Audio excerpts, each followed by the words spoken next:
Hi everyone, Richard Miller, Never Not Here, and it's mid-July, so it's pretty much midsummer.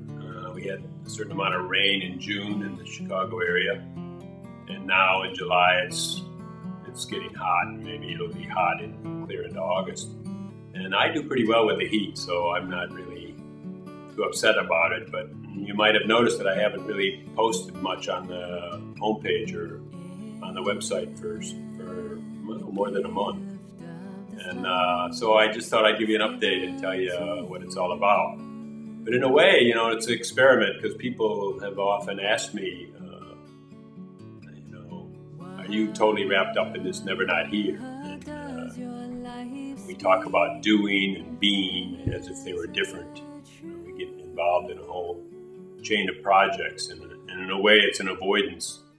And so I just wonder, am I all right by doing basically nothing, or just relaxing, or just working around the house, or should I always be making films and putting them up on the website? And actually I have made some films because I've done some talks on Skype, and I actually went to Iowa City and I recorded maybe 4 sessions over there, and so perhaps I'm maybe 10 sessions behind on editing. And so then that feels fine. Maybe people are wondering, where's my movie? And it's an experiment, like I say. So, in other words, I have been sitting in my chair and doing recordings on Skype. And usually I had those golden curtains. I even sold all those. I had a chance to sell all those golden curtains. So now I have one brown panel. But I haven't really felt like I wanted to sit at the computer and just be down in the studio and editing away.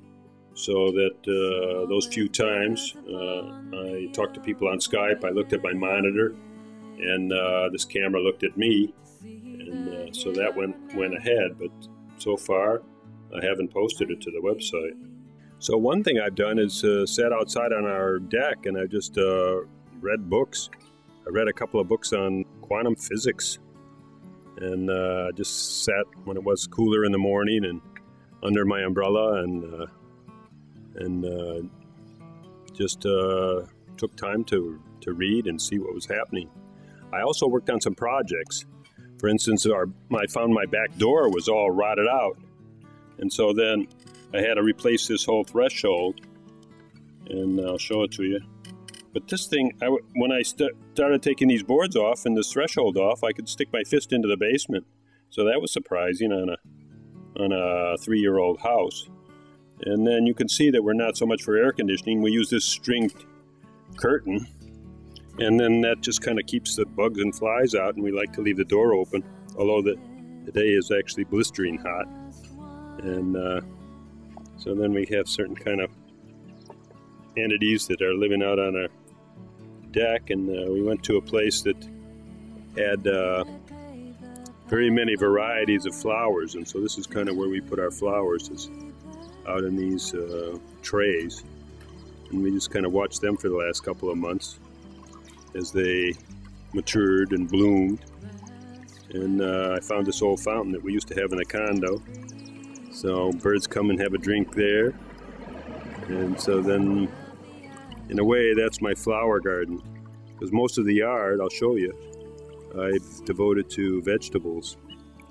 And so let's just see what we got here. We got a few cactuses over in this end. And then this is actually a chestnut tree that I found in the yard. I pulled it out as a weed and it was hooked onto a chestnut, so I just put it in a pot. But I don't think I have enough space for any trees. Here we come down in the garden. And so then this fence was always a sunny spot, so I just thought I have to really harvest the sun on this fence. And I've kind of put it, here I have a green vegetable that's an Italian green. And that's been really nice. And then I've got peas and beans and cucumbers along here. So let's just take a look and see if there's any. See what they have. A few beans are growing here. So they really come on later. They're hard to find. They grow all over the place. Then I propped up all my tomatoes in this rack, and I kind of cut the bottom leaves off here, so there's a shade. That's the one shady zone. But let's see if there's any tomatoes here. There's one over there. I don't know if it's going to be too shady under here. And then we got a few.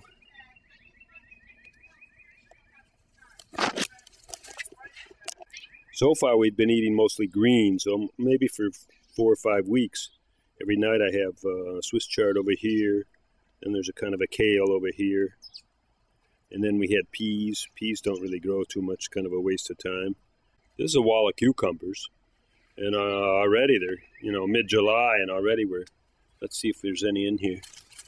Hey, well, that one's gonna... The trouble with cucumbers sometimes is they get big too fast. You can really lose it with cucumbers, and they just get huge. There's so many flowers with these cucumbers, I'll probably have 50 cucumbers before the end of the season. I wish I knew what to do with them all. We'll see what happens with all these tomatoes. And then I got a line of beets in here. We've had a lot of beet greens. And then behind them are carrots, which have been so shaded by the beets that they've hardly done anything. And then again, I showed you before this kale. This is kind of like a purple mustard green. And then we've got Brussels sprouts in here. And then a bunch of tomatoes. I actually have some like arugula down here that's just coming out in seed. And then some more chard. And then a few herbs, tomatoes. Most of this is all turnips. So turnip greens have been really good. And a bare spot, I put some lettuce in. I just put some seeds in. We'll see if that comes up. And then over here, of course, we've got lots of pesto and rosemary and chives. This proved out pretty good. We got a few broccolis out of this. I just left this to see if another one would shoot up, but I guess I'll pull that out. And then I had a mustard green of types here that I pulled out, and then I seeded some more Swiss chard. This is a different kind of a kale that we're more used to. And another flower, one of the only few flowers I have here. This was just somebody gave us a pot, and so we put that in ground last fall, and it made it through the winter. And then I put a pumpkin in here, and it's heading toward the house there, so we'll see if we get any flowers on that. And then these are kohlrabi down here. This pole's my birdhouse, so somebody gave us a birdhouse, and we put that in. And let's see now, more tomatoes. And then these little babies are supposed to be okra, but they're just kind of like really moving slowly. And then we got eggplants. And let's see, we got some zucchinis down in here. I don't know, can you see them? I don't know, there's a couple in there. There they are. And we don't do too well with zucchinis. And then this powder mildew stuff, these leaves get all this whiteness on there. I'm not so sure about that. Here's another eggplant. Let's just see, this one's going to have a bunch of them on there. Let's see there. It's the leaves in the way. There. These are more Brussels sprouts. So you can see them in there. And then another eggplant. And then we have more of these Italian greens. I really like those. Catalonia, we call it. And then I start on pepperoni. They're going pretty slow too. I mean, it's mid-July, and they got a few flowers. I don't think any peppers are in there. Some lettuce back there. More kohlrabi. And then some collards and peppers. And that's about it. We had a big jasmine that was in a pot for 10 years, and so then I finally gave it some space in the ground here. So that's about one of the only places. Second place where we have a flower in the back. And actually it started to bloom after many years in the pot. It wasn't doing much blooming, but now we're getting a few little blooms. Then in the workshop, I did a few jobs. I was saying that I rebuilt our threshold, and I started to build these water machines, or they're kind of like water mixers. And so then maybe I'll tell you about that someday. But that's kind of an interesting process. One thing I'm doing is watering the garden with one of these water mixers. And so that's supposed to treat the water in some way that makes it more accessible to plants. I also put one of those water mixers under the sink, so we're washing with it and we're drinking it or cooking with it, this mixed water.